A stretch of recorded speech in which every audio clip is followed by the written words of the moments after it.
Hai, jumpa lagi kita di review RHS. Kali ini pakai suara asli saya.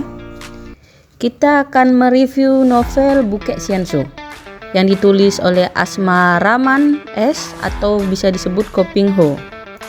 Novel ini salah satu novel Cina, tapi orang Cina yang tinggal di Indonesia. Jadi banyak cerita yang tidak sejalan dengan sejarah-sejarah Cina ya, atau bisa disebut fiksi nih.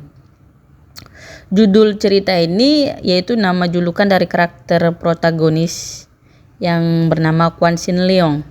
Ia dikisahkan pada masa kecilnya disebut anak ajaib atau dalam bahasa Cinanya Sintong.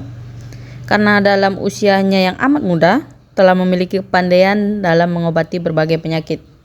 Kebiasaannya menjemur diri di sinar matahari pagi dan di bawah terangnya bulan purnama, menguatkan tulang dan membersihkan darahnya, sehingga menarik minat kaum dunia persilatan untuk mengangkatnya menjadi murid.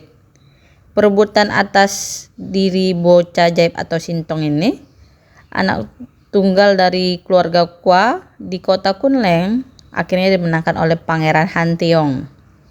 Pangeran Han Tiong ini punya seorang anak perempuan yang akhirnya nanti suka sama si Sintong ini atau Quan Xin Leong ini.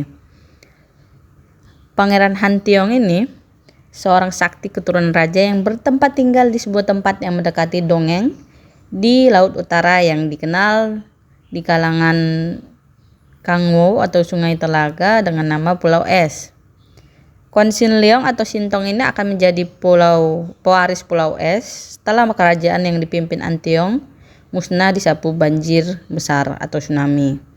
Karena kemampuan silat dan filsafatnya yang tak terukur nalar, dia kemudian dijuluki Bukek Xiansu dan dilegendakan sebagai manusia setengah dewa. Dia punya kebiasaan menurunkan satu jenis ilmu silat setiap awal musim semi tanpa membedakan siapapun yang beruntung mendapat petunjuknya, baik dari pendekar sesat atau pendekar lurus. Cuman secara resmi di serial Bukek Xiansu ini, Bukek Xiansu hanya memiliki 3 orang murid, Quen Sheng, Kam Busong, dan Kam Han Ki. Itu pun di serial-serial berikutnya, tidak jelaskan di serial Bukek Xiansu ini. Bukek Xiansu ini awal terjadinya serial yang ada 17 serial di serial Bukek Xiansu ini. Lumayan banyak. Cuman dari 17 serial ini ada berkesinambungan tapi tidak secara langsung berkelanjutan di novel-novelnya. Kalau saya baca dari serial Bukek Xiansu ini lumayan bagus.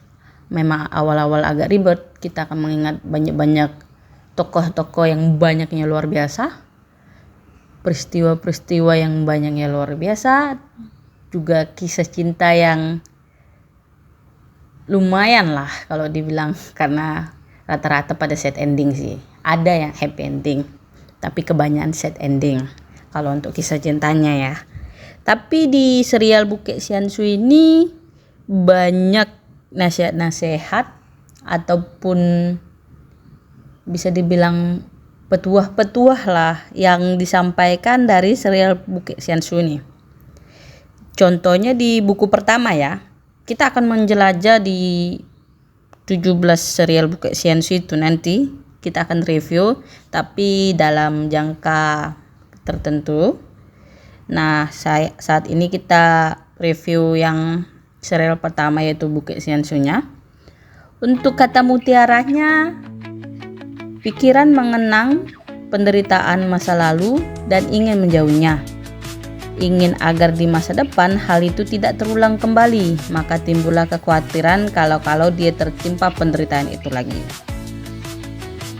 Ada juga kata mutiaranya, kita masing-masing haruslah berubah, tidak terikat dengan masa lalu, dengan segala macam kebiasaan masa lalu. Setiap hari, setiap detik kita haruslah baru. Kalau demikian barulah hidup ada artinya. Ada juga pakaian rusak mudah diganti, akhlak yang rusak lebih menyedihkan lagi karena mendatangkan malapetaka.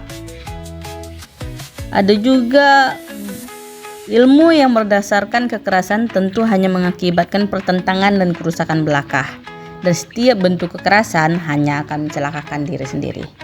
Pokoknya banyak deh banyak banget kata-kata mutiara ataupun kalimat mutiara yang banyak kita bisa pedomani di kehidupan sehari-hari.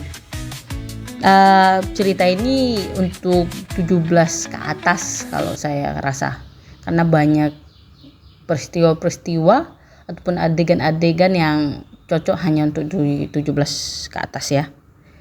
Oke, untuk cerita ini kalau dari penilaian saya itu 9 dari 10. Karena saya salah satu orang yang baca novel itu penggemarnya ya cintanya happy ending. Cuman di serial ini seperti digantung, di Bukit Siansu bisa dibilang set ending ya, atau happy ending, open ending lah namanya. Karena tidak diceritain si Sintong ini sama anaknya gurunya tadi itu bersatu atau enggak, karena mereka bersama untuk menjelajahi waktu atau untuk menjelajahi dunia persilatan, tapi tidak diceritakan mereka punya anak atau mereka menjadi suami istri. Begitu kira-kira review yang saya bisa berikan untuk serial Bukit Siansu ini.